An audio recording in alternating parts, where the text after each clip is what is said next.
England winning captain Ben Stokes. We're going to start with Sonia Twig from the Press Association. Go ahead. Hi Ben, I guess you're not shy of breaking more records on this tour. How do you feel after sort of a whitewash victory? Yeah, obviously very pleased and happy for everyone. Oh gosh, yeah, it probably won't really sort of sink in, I think, and I don't know, maybe we get home or into the new year, but you know, I understand and we all understand that what we've done is pretty special. To win 3-0 out here and, you know, obviously be part of a result in every game and coming out on the good side of it will be something to look back on and, yeah, be very proud of. And it's your first tour overseas as captain. How much do you think you've learned from that experience going forward? I think obviously coming out subcontinent conditions and having to think about the game differently compared to playing games in England. You know, trying out a few different things that maybe not have been seen before, and just assessing the conditions and, you know, just having to be a bit out there and to see them work. You know, they're not always going to work, but I feel as if you know, everything we've tried has sort of came off in this series. So yeah, I think I've learned a lot in terms of the tactical side of playing out in these types of conditions. So yeah, I think that's probably the best thing to come out of it for me. And is there any slight disappointment that you weren't able to beat McCollum's 6 record? So much disappointment, yeah, a lot. He's been on my shoulder for a while now, every time I go on bat, and he'll be there for a few more months, unfortunately. So yeah, I was trying my hardest, but just kept on blinking it. Let's say I need to get into the gym. So yeah. And finally, from me, Rayan Ahmed, obviously you've had experience with the IPL. Do you think that's something that an environment that you could see him going to and thriving in? I think we should just sit here and talk about the success that we've seen this Test match rather than talking or thinking about that. Thanks, Sonia. We're going to go with Dean Wilson-Reach and then Lawrence Boo from the Daily Mail. Go ahead, Dean. Ben, you've been keen to talk the results kind of down as not being the most important thing. It's all about how you play and the changing the mindset and things like that. So in those terms, what's been the most pleasing thing about both this result but also the kind of the series you've been on? I think in particular this game was obviously losing the toss and then having to bowl first. You know, I think everyone's aware of how important the toss can be in the subcontinent, but you know, being under a different type of pressure of having to bowl the team out first and then go out and play with runs already on the board obviously was different to what we've had to do in the first 2 games. So, but you know, the most impressive thing I think about the team this game was the way that we still stuck to how we played. We always talk about taking the scoreboard out of anything and any thinking, and we did that. So yeah, I think the way in which we still managed to apply ourselves in the same way we did in the first 2 tests, albeit under different pressures just because of the toss, was very pleasing, and then still to be able to come out victors to, you know, obviously batting last and on a subcontinent wicket was very good. So yeah, very pleased with that. And over the course of this year, how pleased have you been with the way that the players have responded to you? You say that you kind of learnt more and more as you've gone along, but kind of if you put yourself in the players' position, how pleased are you with how they've responded to your leadership? Yeah, like I'm very pleased, and I think, you know, I think taking the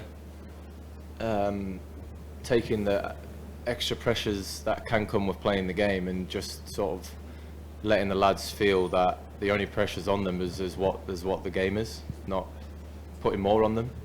But then also having an understanding that, you know, all the talking that we do and the way in which we speak around, you know, you still got to be open and listen to players around you as well, and, you know, still check in on them, because, you know, obviously everyone wants to go out there and always try to perform as well as they can. So you know, I think I've, you know, learned that on this tour as well. There's still, you know, having the individual aspect of players and sometimes going away from, you know, the team mentality, and then just checking in with individuals if and when I felt like I needed to.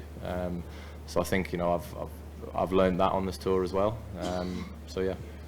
And just finally from me, Jack Leach said Rawalpindi was better than Headingley. Where does this rank for you in terms of your cricketing success? The tour or this game? Yeah, the tour. Yeah, good. Up there. No, I think, I don't know, obviously I get to come here and speak and say all the stuff, but I think everyone who's played has at some point throughout the whole series put their hands up and then one way or another and contributed to us winning the game. We've had some lads who have missed out on playing in this tour, and the graft and the effort that they put in, at training and even just doing 12th man. I know it's a cliche thing, but this being out in the subcontinent is probably one of the hardest places to do it. So they've been amazing as well, and it's just a great place to be at the moment as a team where everyone wants everyone to succeed and everyone understands their position in the team even if they're not playing. So yeah, it's been a great team effort to come here 3-0 and yeah, just very, very pleased. Okay, we'll go Lawrence and Ali Martin from The Guardian. Go ahead, Lawrence. Ben, does a result like this, especially with the illness that you haven't quite shaken off throughout the series, does it make you think that the sky's the limit for this team? I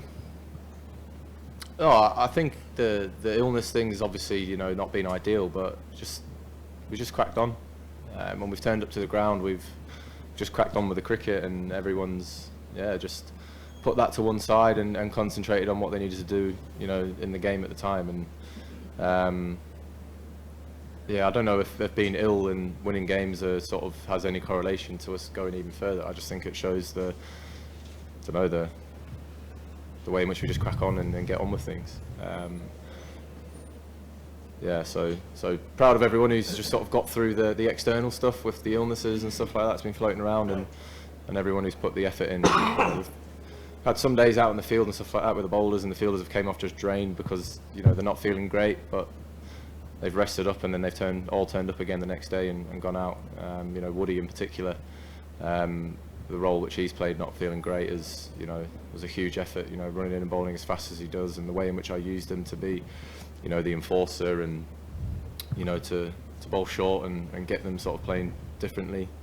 A huge amount of credit has got to go to him in the way that he's had to operate out here on pretty slow pitches where he said he can't get it above the batsman's knees sometimes. So huge effort from Woody, and just to point one person out. Ali, then Stefan, and then we'll take 3 questions from the Pakistan media. Ben, I guess you'd never pick a player if you didn't think they were ready, but nevertheless, to see an 18-year-old on debut take 5 wickets like that, break a record, and obviously not just survive the match, but actually really thrive and prove the match winner, he must have gone well past expectations, surely. I don't really have any expectations of what he was going to do in terms of runs and wickets, but I think it was great. The more that he bowled, the more confident he got within himself. That spell last night, the more he got into it, he was coming to me more often about field placings and changes to the field to try and get them to play a certain shot. The Saud wicket, for example, he was the one who brought up the deep square for the sweep, because he said no, if he top edges it's going to go straight to him, and then 2 balls later it did. So as an 18-year-old to come into his first test match and have such a cricket savvy brain, especially under the in test match pressure, was really good for us. And then obviously we got a snippet of what he can do with the bat as well. Very talented young man, and I think just let him progress, because at the moment I feel as if this is a great changing room and a great environment for him to be able to do that. We won't be putting any more pressure on him, and we'll be trying to take it off him as much as he can and just let him continue to get better and better, because he is not the finished article. But it's great signs for us going forward that we've got someone like Ryan at such a young age who we could put a lot of time and effort into him to hopefully see him do more of what he did this week on a cricket field for England. And just a word on Harry Brook, he said he wants to give the selectors a migraine. Just a word on his incredible tour, really. Yeah, I mean, it's exactly what you want when you're picking a team. Is you want to have discussions that are hard, who to pick, you know. So you'd much rather be in that situation than not. But Brookie's been outstanding this series. The way in which he's played and taken the game on, the amount of runs he scored, you know, the strike rate that he scored at, it's been incredible to watch. He's a very switched on man with the bat, you know, and the end of this year has obviously finished off a great summer for him. You think about all the runs that he scored for Yorkshire to then get into the team at the back end because of an unfortunate injury to Johnny, but then to come out here and play in the way that he's done and show the world what he's all about is really good for us going forward. And you know, he says he'll be giving the selectors a migraine. He'll be giving me and Baz a migraine as well. So, you know, thanks for making me have a sore head, Brookie. He's been awesome. Stefan, and I will take 3 questions from the Pakistan media. Go ahead. Ben, Gentleman here. Go ahead. Is this the most fun that you personally and the team have ever had in an England shirt?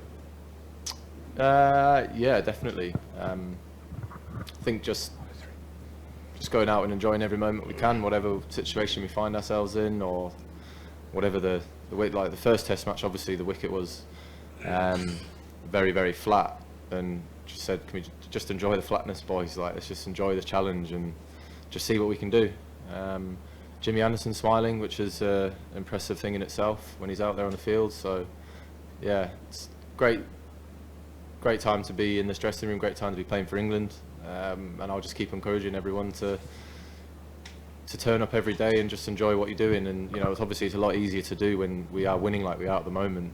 But the real test will be if things don't start going so well, and that'll be the time to you know, just make that even more important thing for us to take out there. But yeah, I hope we don't come to that.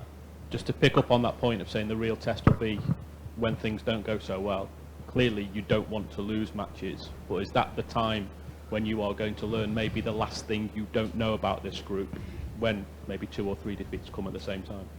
Don't know, we'll think about that when it happens, if it happens. Gentleman at the front here, please. Ben, Test cricket plays its own way since its invention. Do you think your style of play can damage Test cricket, or is it the only way look forward to save Test cricket? Because we have already 2 formats for 6s and 4s. Can it damage Test cricket? We have already 2 formats for 6s and 4s and entertainment like Test cricket. So, do you think is it the only way look forward to save Test cricket?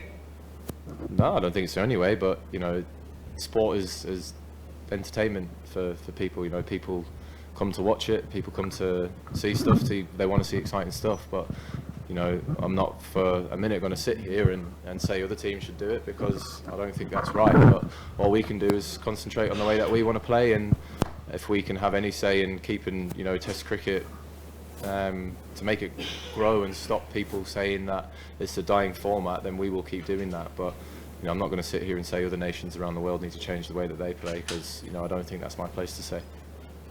2 more, one at the back please, and then one here on the left. Go ahead. Ben, your team is playing with great fearlessness and Bazball is doing wonders for you. But do you think you can play with the same aggression and intent against South Africa, and then later in the Ashes in more bowling conducive conditions? Did you not watch our series against South Africa? Just gone. New Zealand, you mean? Sorry, yeah, I beg your pardon. New Zealand and then later in the Ashes.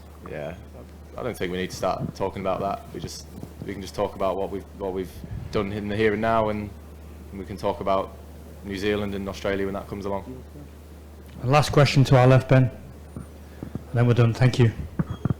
I'm Javed Iqbal from 24 News. First of all, congratulations for your historical victory. I want to ask, in your think, how was the food of Karachi? What have I thought of Karachi? Foods. Food. Oh, well, we bought a chef with us, that's nothing against Karachi food, but we bought a chef to cook food that we're accustomed to. Okay, we're done. Thank you. Thanks everyone for your hospitality throughout the tour as well. All the best for the New Zealand series.